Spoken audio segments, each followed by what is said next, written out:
कितने लोग हैं जो डेडिकेटली इस समय उनकी जिंदगी में एक ही सपना है यूपीएससी। कितने स्टूडेंट हैं जो ये मानते हैं कि वो सिर्फ यूपीएससी के लिए बने हैं, यूपीएससी और नथिंग, चाहे वो आईएएस हो, चाहे आईपीएस हो, चाहे आईएफएस हो, जो भी है मुझे जाना लबासना से ही होकर है। मेरी दुनिया का जो मेरे सपनों का दरवाजा है वो लबासना है। अगर आपका सपना केवल और केवल यूपीएससी है, इसमें मैं आपको इंक्लूड करता हूं पीसीएस वालों को भी, क्योंकि पीसीएस में भी अब प्रश्नों की गंभीरता, यानी कि जो हम लोग कहते हैं ना सीरियसनेस ऑफ क्वेश्चन, वो बहुत बढ़ चुकी है, कंपटीशन बहुत बढ़ चुका है। तो यहां पर इन दोनों को मैं लेकर चलूंगा। अगर आप ये सपना देखते हैं तो आज मैं आपको जो मैथोलॉजी बताता हूं उस पर आपको बहुत ज्यादा फोकस करने की जरूरत है। विद एग्जांपल आपको मैं इसके साथ जोड़ूंगा, राइट। तो सबसे पहले जो करंट अफेयर्स वर्ड आप समझते हैं वो ये नहीं है, ठीक है, वो 1 साल या 2 साल का नहीं है। जब आप यूपीएससी को टारगेट करते हैं, जब आपके लिए सब कुछ यूपीएससी है, ठीक है, और जब आप यूपीएससी में जाते हैं तो आपको समझना पड़ेगा किसी भी पीस ऑफ इंफॉर्मेशन का, किसी भी पीस ऑफ इंफॉर्मेशन में जो भी आपके पास कोई सूचना है, कोई समाचार पत्र में चीज आई है, ठीक है, कोई भी न्यूज़पेपर में कोई भी बात आ गई आपके, उसको 2 हिस्सों में तोड़ दिया जाता है। एक को हम लोग बोलते हैं स्टैटोडायनेमिक, स्टैटोडायनेमिक 2 शब्दों से मिलकर बना है, स्टैटिक और डायनेमिक। जिसको तुम करंट अफेयर्स कहते हो उसको मैं डायनेमिक पोर्शन कहता हूं। स्टैटिक का मतलब कोई भी सब्जेक्ट हो गया, ध्यान से समझते जाना, history, polity, geography, economy, science, XYZ, जो भी आप सब्जेक्ट यहां पर पढ़ते हो, आईआर, इंटरनल सिक्योरिटी। और डायनेमिक पार्ट हो गया इसका स्टैटिक। स्टैटिक का मतलब हो गया सिद्धांत, जो टीचर उसके बेसिक प्रिंसिपल बताता है, ठीक है, जैसे ज्वालामुखीयता का सिद्धांत, वल्केनिसिटी का सिद्धांत क्या होगा, तो आपने वल्केनिसिटी का सिद्धांत समझा कि भाई हमारा जो principle of earthquake, principle of volcanicity क्या होती है, इरोजन का कॉन्सेप्ट क्या होता है, पर्वत निर्माण की प्रक्रिया क्या होती है, आपने एक बेसिक सिद्धांत समझा, राइट। इसी तरह इकोनॉमिक्स में आपने सिद्धांत समझा कि बैंक रेट क्या होता है, ठीक है, रेपो रेट क्या होता है, रिवर्स रेपो क्या होता है, हमारा विदेशी मुद्रा भंडार, हमारा जो है करंट अकाउंट डेफिसिट, वो किसे कहते हैं। सिद्धांत पढ़ने के बाद याद रखिएगा यूपीएससी एक बहुत बड़े रेंज में एग्जाम लेता है। यूपीएससी एग्जाम की सबसे बड़ी खास बात होती है अपना रेंज, यानी परास कहीं गुना बढ़ा देता है। यानी इसमें जो सिलेबस का डोमेन होता है वो बहुत ज्यादा रेंज के साथ होता है। ये परास है इसका, ये हर साल जो है अलग अलग डायमेंशन में अपना रेंज को बढ़ाता जाता है। अब ये क्या काम करता है, इन्हीं सब्जेक्ट्स का जो डायनेमिक पोर्शन है वो इंक्लूड कर देता है। बड़े ध्यान से आप समझिएगा, क्योंकि मैं ये एक श्रृंखला शुरू कर रहा हूं जो हमारे बच्चे प्री दे रहे हैं, ये तमाम तरह से उस श्रृंखला के साथ इनको जोड़ो। अभी भी हमारे पास पर्याप्त समय है बहुत अच्छा करने के लिए। तो यहां पर हम क्या करेंगे, जो भी चीजें आप पढ़ रहे हैं, यहां पर मान लीजिए आप पॉलिटी पढ़ रहे हैं, ज्योग्राफी पढ़ रहे हैं, इकोनॉमी पढ़ रहे हैं, इसका डायनेमिक यानी जो गतिशील पार्ट है, पहला तो ये हो गया गतिशील पार्ट जो है, यानी कि जो मूवमेंट कर रहा है, इसमें नया विवाद क्या आ रहा है, नया मुद्दा क्या आ रहा है। तो यूपीएससी कह रहा है जो चर्चा में अभी चल रहा है उसको कॉन्सेप्ट की नजरिए से देखो। इसका कारण क्या है, आप लोग ये जानते होंगे, बार बार मैं ये कहता हूं कि कॉन्सेप्ट बड़े इंपॉर्टेंट होते हैं। आप ये जानते हैं ना कि एग्जाम, आप लोग खुद ये कहते हैं कि सर कॉन्सेप्ट क्लियर होने चाहिए, कॉन्सेप्ट क्लियर होने चाहिए। मैं क्वेश्चन पूछता हूं कैसे भाई, आपने कहा सर कॉन्सेप्ट क्लियर होंगे तो एग्जाम में क्वेश्चन हो जाएंगे। आपने कई लोगों के मुंह से सुना होगा, अपने टीचर के मुंह से सुना होगा, सीनियर्स के मुंह से सुना होगा, भाई कॉन्सेप्ट बिल्कुल क्लियर होने चाहिए। सुना है ना, कॉन्सेप्ट क्लियर होने चाहिए। अरे गाड़ी थोड़े ना कि पानी मारा, कपड़ा मारा, क्लियर कर दिया, कोई शीशा भी नहीं है कि क्लियर कर दिया। कॉन्सेप्ट क्लियर होता कैसे है ये तो मुझे बताओ, कॉन्सेप्ट क्लियर किसे कहते हैं। यूपीएससी इस अवधारणा को बड़े ध्यान से गौर से सुनना, जो भी हमारे स्टूडेंट हैं जो एग्जाम देने जा रहे हैं और जो एग्जाम देंगे, दोनों के लिए बड़ी इंपॉर्टेंट बात है। जब हम कॉन्सेप्ट क्लियर होने की बात करते हैं तो यूपीएससी कहता है कॉन्सेप्ट क्लियर कैसे करोगे। कॉन्सेप्ट क्लियर करने का मतलब होता है कि जो आज बात चल रही है सब कुछ समसामयिक है, आपको ये एग्जाम, ये सारा चीज जो है आज कंटेम्प्रोरी देना है। लेकिन मान लीजिए अभी एक चर्चा आई, एक खबर आई कि फलानी जगह एक वॉल्केनो फट गया, ठीक है, एक वॉल्केनो जो है वो इरप्शन हुआ, इससे बड़ी जानमाल का नुकसान हुआ। ये वॉल्केनो जो है वो काफी लंबे समय से जो है वो सुप्त अवस्था में था, डोरमेंट स्टेट में था, अचानक से फटा और इससे जो है बहुत ज्यादा भूकंपीय हलचलें हुई और इसके पता चला कि जो है वो इससे बहुत ज्यादा नुकसान हुआ। अब यूपीएससी आपसे चाहता क्या, पहले ये सुन लो, कॉन्सेप्ट क्लियर करना कहते किसको है, वो आपसे चाहता क्या है, इसको आप समझ लो और यहीं से आपको सब कुछ पता चल जाएगा। आज आपकी अवधारणा की करंट अफेयर्स में 1 साल पढ़ना है, 2 साल पढ़ना है, ये आपको अपने आप ही पता चल जाएगा। आप खुद ही मुझे बता दोगे कि सर वाकई में 1 साल 2 साल पढ़ना है या इसके पीछे कुछ और लॉजिक है।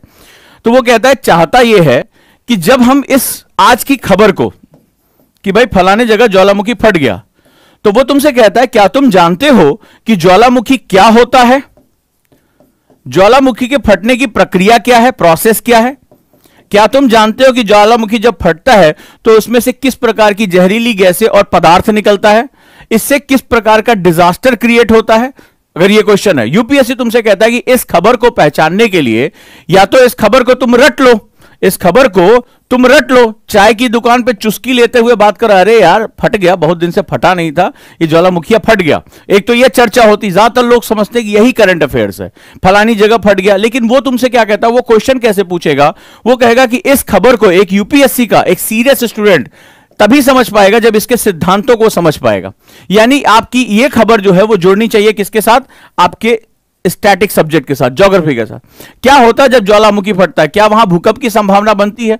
तो क्या सभी प्रकार की ज्वालामुखियों में भूकंप की संभावना बनती है या खास प्रकार के ज्वालामुखियों में ही भूकंप की संभावना यानी अर्थक्वेक की संभावना बनती है? अर्थक्वेक आने पर क्या होता है? अर्थक्वेक की तीव्रता को कैसे मापते हैं? क्या तुम इसके बारे में जानकारी लेते हो? यानी इसी खबर को मैं अगर आधार बनाऊं तो इससे मैं इसके डायनेमिक सब्जेक्ट यानी स्टैटिक सब्जेक्ट के बारे में जानकारी ले पाऊंगा। तो यह होता है करंट अफेयर्स पढ़ने का पहला लॉजिक, यानी कि जो अभी खबर चल रही है इसको उठाते हुए मैं इसके बेस के बारे में जानकारी लूं, मैं यहां से प्रश्नों को क्या करूं, एक जो है इनपुट अपना देना शुरू करूं। दूसरा, इसका दूसरा पक्ष होता है जब वो कहता है कि जब आप इनको पढ़ रहे हो, मान लीजिए कई स्टूडेंट क्या होते हैं, वो नोट्स पढ़ लिए, अपना जो है वो कहीं से कुछ रट्टा कर लिए, फैक्ट पढ़ लिए, ये फलाना ये है जो है ज्वालामुखी यहां है, फलाना चीज यहां है, फलाना चीज यहां है, लेकिन इसका डायनेमिक पोर्शन वो नहीं जान पाए, बदलती चीजों के बारे में नहीं जान पाए। बहुत से स्टूडेंट जो हैं वो हवा के दबाव को पढ़ लेते हैं कि भाई ये हाई प्रेशर है, ये लो प्रेशर है, लेकिन जो नई चीजें हो रही, जलवायु परिवर्तन हो रहा है, हीट डोम बन रहा है, कनाडा अमेरिका में गर्मी बढ़ रही है, इसके बारे में उन्हें कोई अंदाजा नहीं होता है। यानी आपको आज की डेट में करंट अफेयर्स को अपने सब्जेक्ट के साथ जोड़कर बाई डायरेक्शनल व्यू आपको डेवलप करना पड़ेगा, दोनों साइड लगातार इसमें आपको चलकर इसके बारे में बताना पड़ेगा, राइट। तो ये होता है पहला, यानी कॉन्सेप्ट क्लियर करने का मतलब होता है, यूपीएससी कहता है कि ये जो बात चल रही है, जो बात तुम जानने की कोशिश कर रहे हो, जो आपने अखबार आज पढ़ा, तुम जब तक इसका बेस नहीं जानोगे, जैसे आपने पढ़ लिया कि जम्मू कश्मीर में डेलिमिनेशन कमीशन चला गया, ठीक है, वहां पर जो है वो सीमांकन होगा, लेकिन ये कमीशन है क्या, इसको शक्तियां किसने दी, क्या इसकी बात को चुनौती दी जा सकती है या नहीं दी जा सकती है, ये काम क्या करेगा, किस आधार पर करेगा, क्या जनसंख्या इसका आधार है, क्या पॉलिटिकल पार्टी की शक्तियां इसका आधार है क्या आखिर ये, और कब तक ये कार्य करेगा, किस रूप में कार्य करेगा, इसकी जरूरत क्यों पड़ी। जब तक आप उसका बेस नहीं समझोगे तब तक वो करंट अफेयर्स का जो है वो केवल आपके लिए पीस ऑफ इंफॉर्मेशन, यानी केवल एक टुकड़ा रहेगा जिसको आप रोज रटोगे और जो नोट्स बनाओगे। आप क्वेश्चन पूछते हो कि सर इसके नोट्स बनाए या ना बनाए, आप ये क्वेश्चन पूछते रहते हो, लेकिन यहां पर जवाब इसलिए देना मेरे लिए मुश्किल था क्योंकि जब तक आप इसका फंडामेंटल आपको नहीं बताऊंगा तब तक ये बताना आपके लिए मेरे लिए बहुत ही मुश्किल हो जाता है। चलें आगे।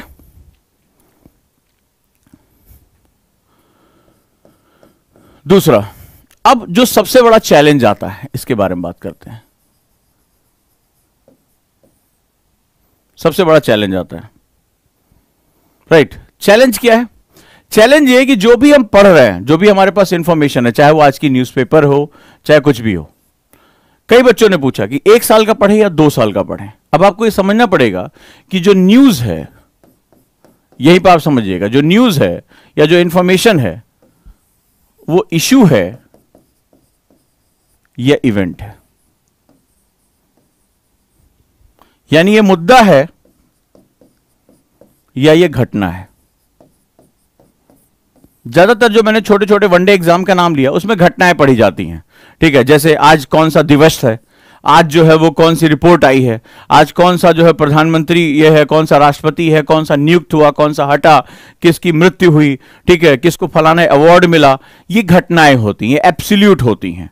यूपीएससी खासतौर पे जो मुख्य परीक्षा की मैं बात करूं और प्री में भी बड़ा हिस्सा, वो इश्यूज पूछते हैं, मुद्दे।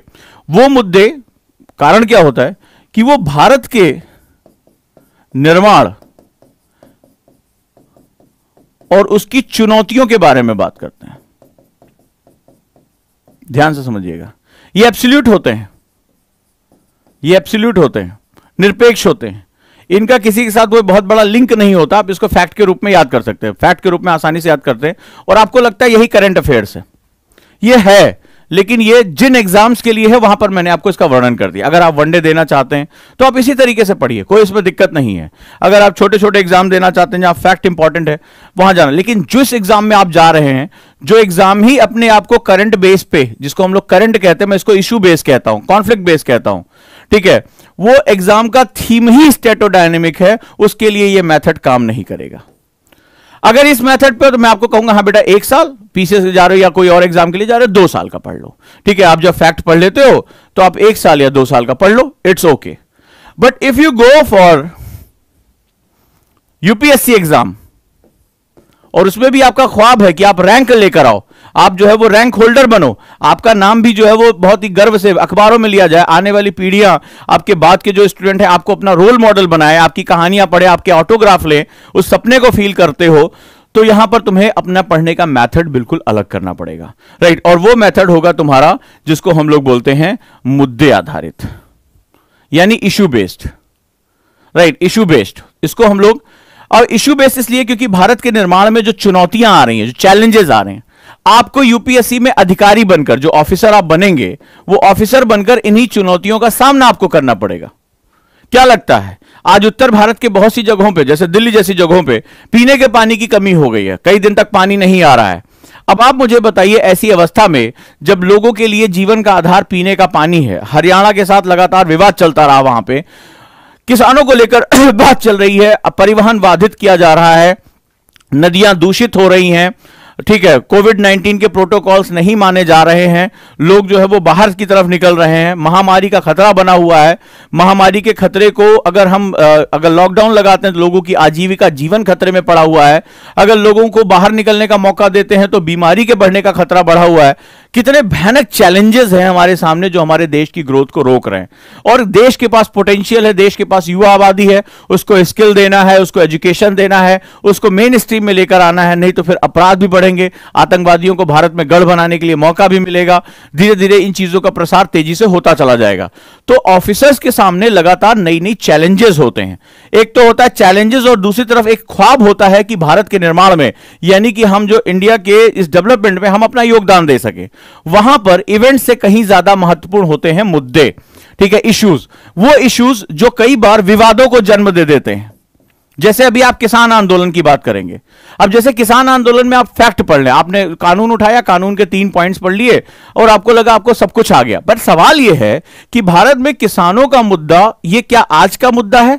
क्या ये एक एब्सोल्यूट केवल एक किसान, एक जो है वो कानून से मिलकर बना हुआ मुद्दा है, या इसके पीछे भूमि सुधार, इसके पीछे जो असमानता, जो हमारी हरित क्रांति की वजह से भारत में किसानों के वर्ग में असमानता, जो पंजाब, हरियाणा, पश्चिमी उत्तर प्रदेश का किसान समृद्ध हुआ और बाकी देश का किसान जहां पर हरित क्रांति का प्रभाव नहीं आया वो पिछड़ता चला गया, क्या यह मुद्दा 1965 का नहीं है? या 1965 से पीछे चलते हैं, क्या कॉर्नवालिस के समय से जो जमींदारी प्रथा चली वो अपना रूप बदलकर आज भी बहुत बड़ी मात्रा में लैंडलॉर्ड्स हैं जिन्होंने जमीन पे कब्जा कर रखा, और जिन किसान, जिसे हम लोग किसान का भलाई कहते हैं, वो किसान के पास तो आज अपनी जमीन भी उपलब्ध नहीं है। तो ऐसी कंडीशन में अगर हम बात करें तो दोनों के बीच में हमें अगर इस इशू को समझना है, किसानों का मुद्दा, अब ये क्वेश्चन आएगा ही आएगा, तो इन मुद्दों पे आपको बहुत पीछे तक जाना पड़ेगा, इसमें इतिहास खंगालना पड़ेगा, इसमें अर्थव्यवस्था खंगालनी पड़ेगी, 1965 में ऐसा क्या हुआ था, इसमें आपको जो है वो राजनीति को, यानी पॉलिटिक और राजव्यवस्था को संभालना पड़ेगा, किस प्रकार के कानून बने और किस प्रकार की संशोधन की आवश्यकता, और इसमें समाज का भी अध्ययन करना पड़ेगा